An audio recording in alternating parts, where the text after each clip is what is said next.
première bulle sonore de cette mini-série, nous avons vu que les personnes précaires sont largement surreprésentées en détention.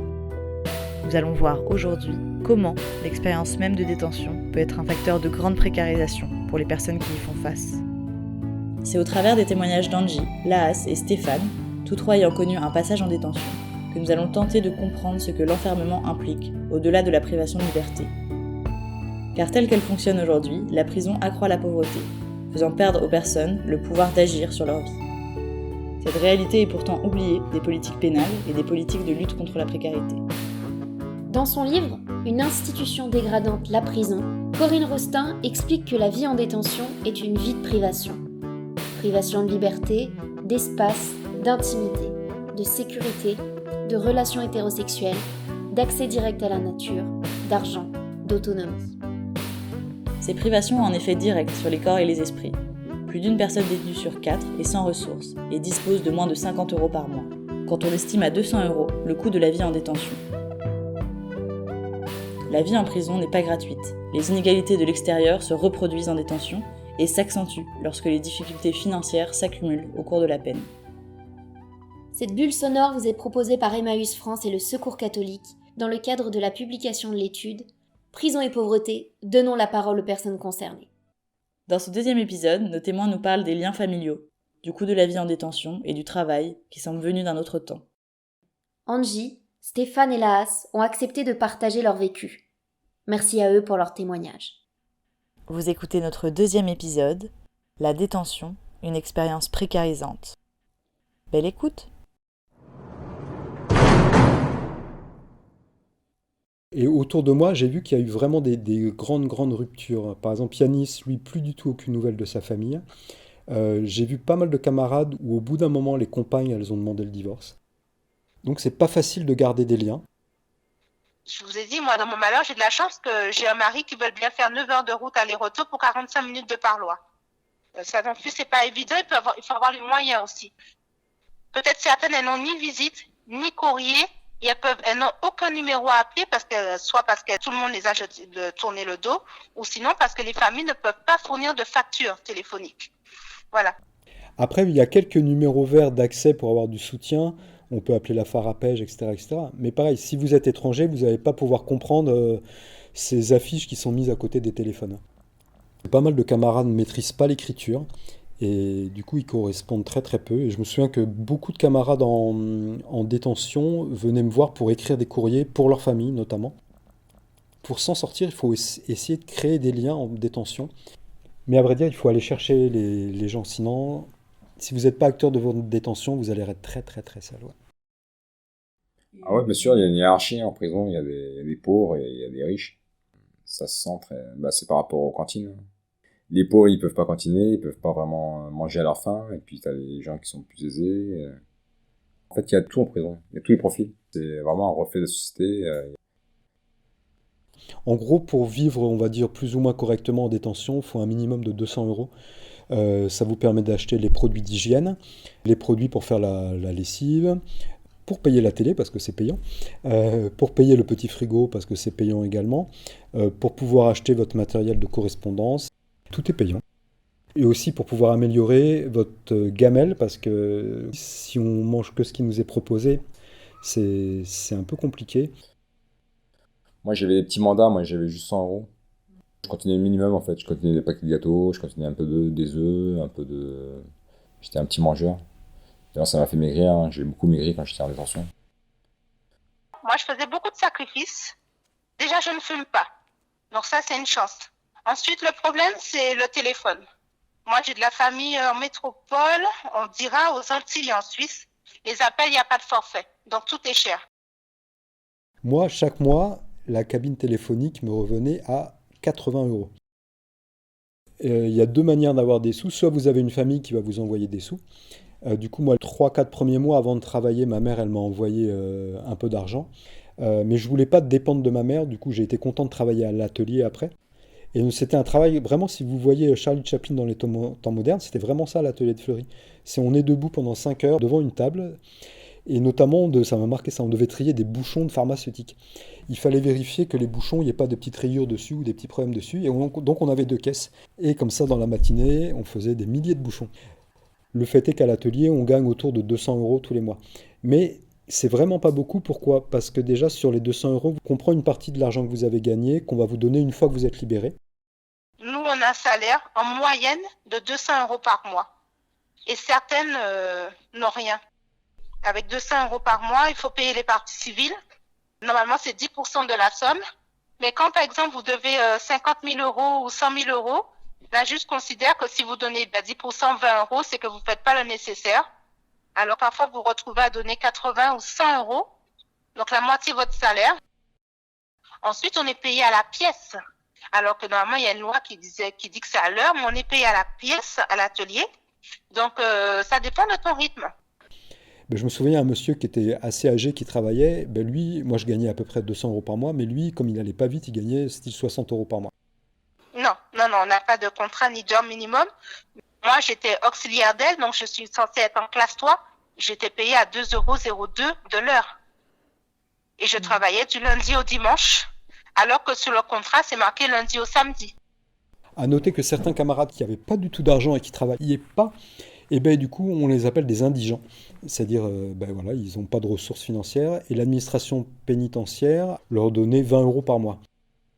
J'avais pas besoin de mandat parce que j'ai eu la chance de travailler et de faire des formations. Là où j'étais, il y avait 20 postes pour les femmes et elles ne sont pas appelées les 20 tous les jours. Mais ça, c'est parce que je sais lire, je sais écrire et que j'arrive à m'exprimer. C'est pas tout le monde qui a cette chance. C'est-à-dire qu'on arrive en prison avec des difficultés, c'est difficile. Certains qui savent ni lire ni écrire ou qui ne connaissent pas le français. C'est pas se donner les moyens, parfois c'est une histoire de capacité. Tout le monde n'a pas les moyens de faire de son incarcération un temps éducatif ou constructif. L'accès au travail, aux formations et aux activités est très difficile en raison de la surpopulation et de l'insuffisance des postes. En prison, tout passe par l'écrit, ce qui exclut automatiquement de nombreuses personnes détenues. Ce sont finalement les personnes les plus démunies qui pâtissent le plus de leur enfermement. Parce que tout passe par l'écriture, en fait, en prison, t'écris pour tout et n'importe quoi, t'écris, en fait, t'écris pour la médecine, pour l'aspi, pour la détention, pour changer de cellule, t'es obligé d'écrire, en fait. Petite anecdote, si vous êtes malade en détention, eh ben, vous n'allez pas pouvoir aller voir le docteur tout de suite. Par exemple, si vous demandez au surveillant, j'ai très très mal aux dents, ce qui est arrivé à un de mes camarades, est-ce que je peux aller voir le docteur? Voici ce qu'il va vous répondre, écris un courrier au docteur. Donc ce camarade s'appelle Michel, avait une rage de dents. Il a écrit, pas de réponse pendant une semaine, pas de réponse pendant 2 semaines. Il a fini par s'arracher la dent dans la cellule avec un fil. Donc voilà, si on ne maîtrise pas l'écriture, il peut vous arriver beaucoup de problèmes déjà. Vous ne pourrez pas lire les affiches qui sont mises à l'extérieur. Et d'ailleurs, il faudrait les mettre en plusieurs langues. Ce serait pas mal de les mettre en anglais, en espagnol, en arabe, pourquoi pas en chinois, en roumain, pour que tout le monde ait accès à l'information. Il y a un gros travail à faire sur le langage. Ça arrivait beaucoup de fois où les surveillants ne pouvaient pas répondre aux demandes des détenus d'origine étrangère. Je me suis retrouvée en détention avec des femmes de différents profils et la prison ferme a été plus compliquée pour elles et n'a pas arrangé les choses parce que leur situation affective, matérielle et autres s'est dégradée en détention. En fait, il faut pouvoir se prendre en main. Et c'est pas tout le monde qui le peut, malheureusement. C'est rarement les personnes, style du point d'accès au droit ou des SPIP, qui vont venir vers vous parce qu'ils sont débordés. Donc il faut faire la démarche d'aller vers ces personnes-là. C'est pas forcément évident, parce qu'il faut trouver l'information. Et ça peut être difficile, par exemple, pour les personnes qui sortent pas en promenade, puisqu'ils ne voient aucune affiche, ils n'ont pas l'information. La sortie de prison est un temps toujours attendu, voire parfois fantasmé.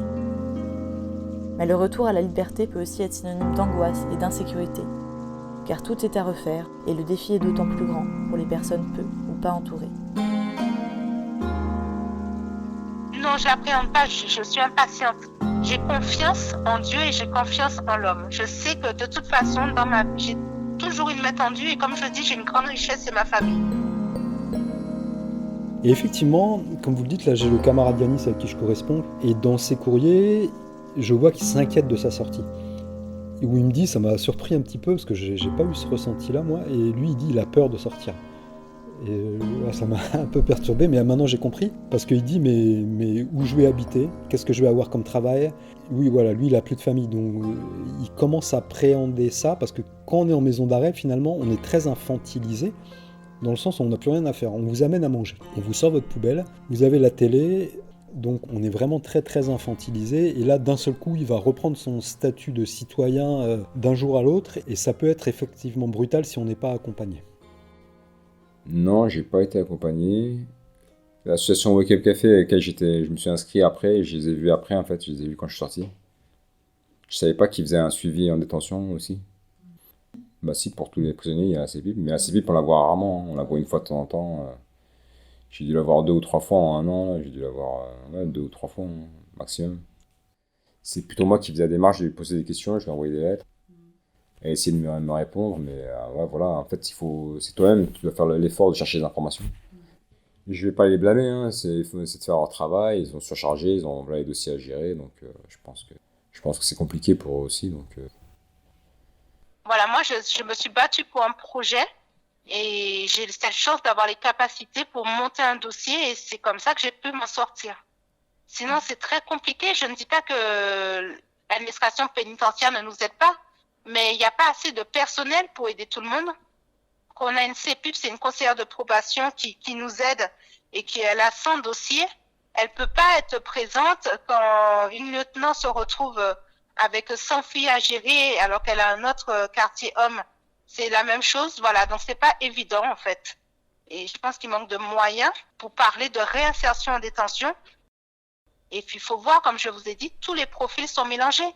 Une femme qui est là, qui a des problèmes psychiatriques, elle peut pas être au même niveau d'égalité de chance de s'en sortir qu'une personne qui a eu un problème de parcours ou qui s'est retrouvée peut-être dans une bagarre et qui malheureusement a porté le mauvais coup.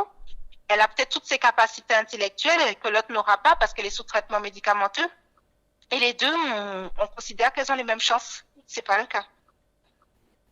À vrai dire, j'allais à faire pour avoir accès à l'ordinateur, à Internet, puisqu'en en maison d'arrêt ou en centre de détention, vous n'avez pas accès à Internet, et j'avais besoin d'Internet pour poser mes candidatures, etc.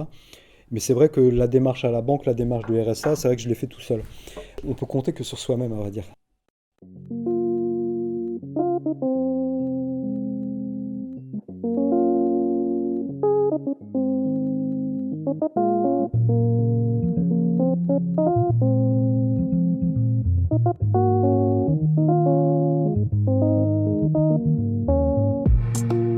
Comment faire pour obtenir le moindre renseignement quand personne ne parle votre langue en détention, ou pour assumer le coût de la vie lorsqu'on perçoit uniquement une aide de 20 € par mois.